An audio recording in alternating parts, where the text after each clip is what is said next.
How's it going, guys? I just hooked up the cattle trailer, backed it over to our heifer barn.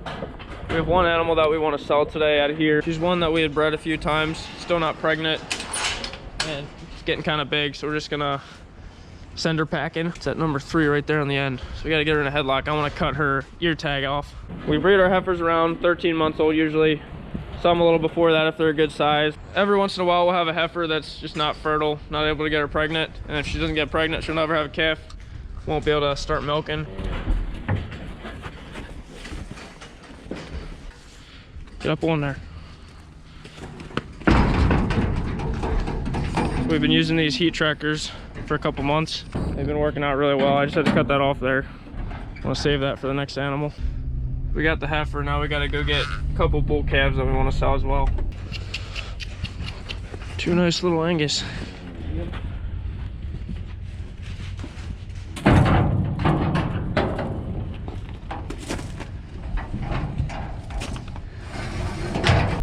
I'm gonna take these animals over to the sale barn. Dad's working in the shop finishing up the skid steer. There was a hydraulic line my dad went and got that needed replaced. I got those animals dropped off. Looks like Dad got the skid loader working. We're gonna throw some bedding in these calf pens. Had ice in the buckets this morning.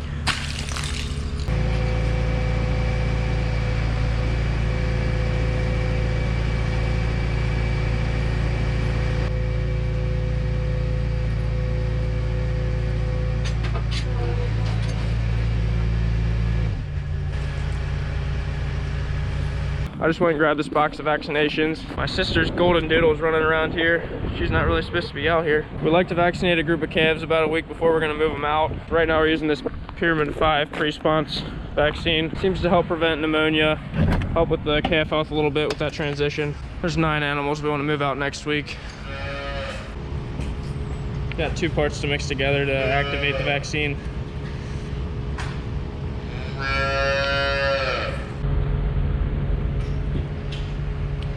Given 2 cc's per animal under the skin of the neck.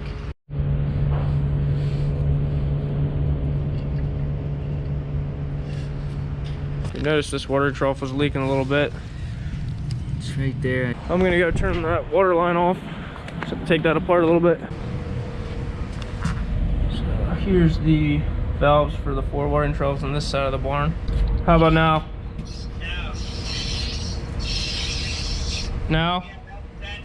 My dad actually got that water trough fixed already. We had some spare parts around. I was taking care of something else for a little bit.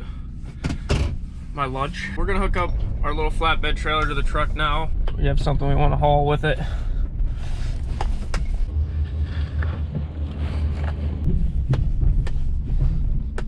I took a handful of trees down last week. Got all these logs sitting here, but this main big tree trunk, there's a sawmill not too far from here that said they'd buy it from us. This would be a lot for me to try to cut this up, make firewood out of it, so they can use it to make tabletops and stuff. Skid loader is able to handle it. Let's get it on this flatbed, strap it down.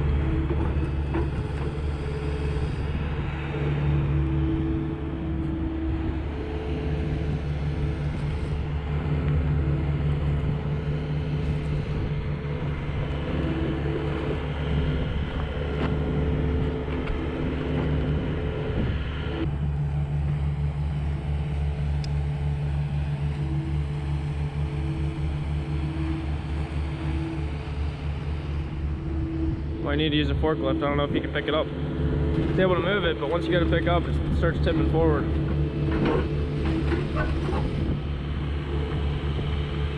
Oh yeah.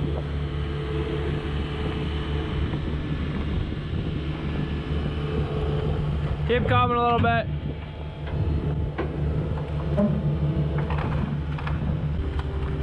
Okay, hold it.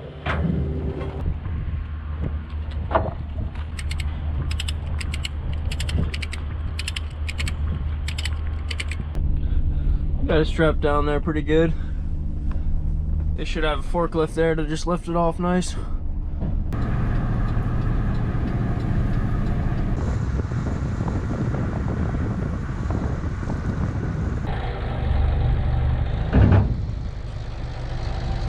Got it dropped off there. Gave me $300 for it, so I'll take it.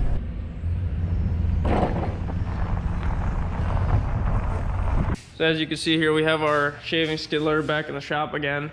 We had just replaced 2 metal hydraulic lines on this side, and then in my last video, I took this guard off so I could clean this out just to check on these 2. And I said, well, we'll just wait till they break. Chances are they'll last a little while. Well, we ran it for about 1 hour after we got everything put back together, and now it's leaking on this side. It really makes no sense to me. I mean, I understand they're starting to wear out, but what are the chances that they would break within a few minutes of the other one?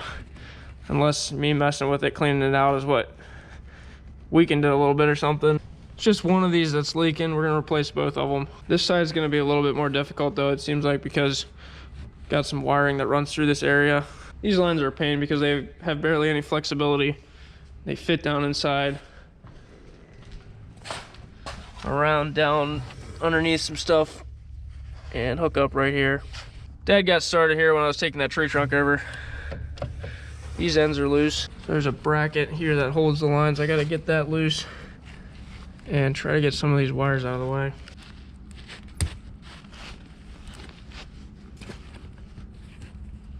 And that's why we don't clean our machines, because once you clean stuff, then it starts breaking. Got this bracket loose. See if we can get them out of there now.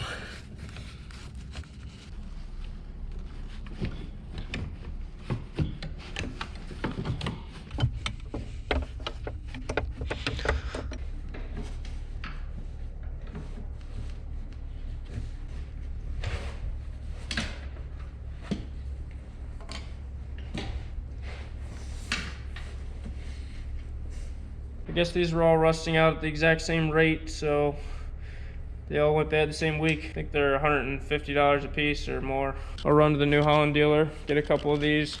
Got the parts I needed. Also picked up one of these bad boys for the new mixer tractor. There's a big hose there. You want it underneath or above that?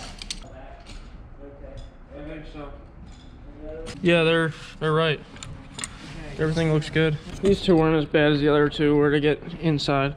Get them attached in there, and out here is a little bit easier because we have flexibility with these hoses.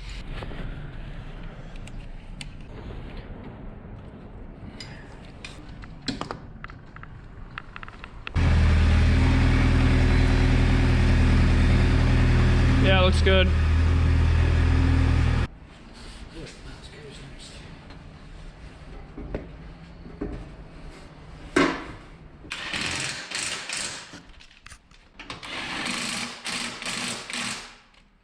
Now let's see if we can go a full hour of runtime without another breakdown. Yeah, really. She was getting pretty low on oil. This skid loader does not have a dipstick for the hydraulic oil. There's just a sight gauge. You just look at the actual oil tank and see where the line is.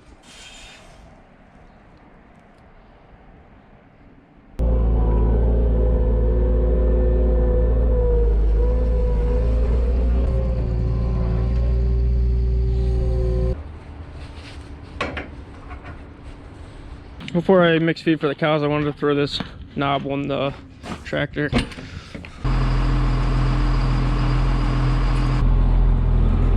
we go. Definitely handy when you're backing all around mixing feed. Okay, I gotta get moving. I'm getting a little bit behind schedule here.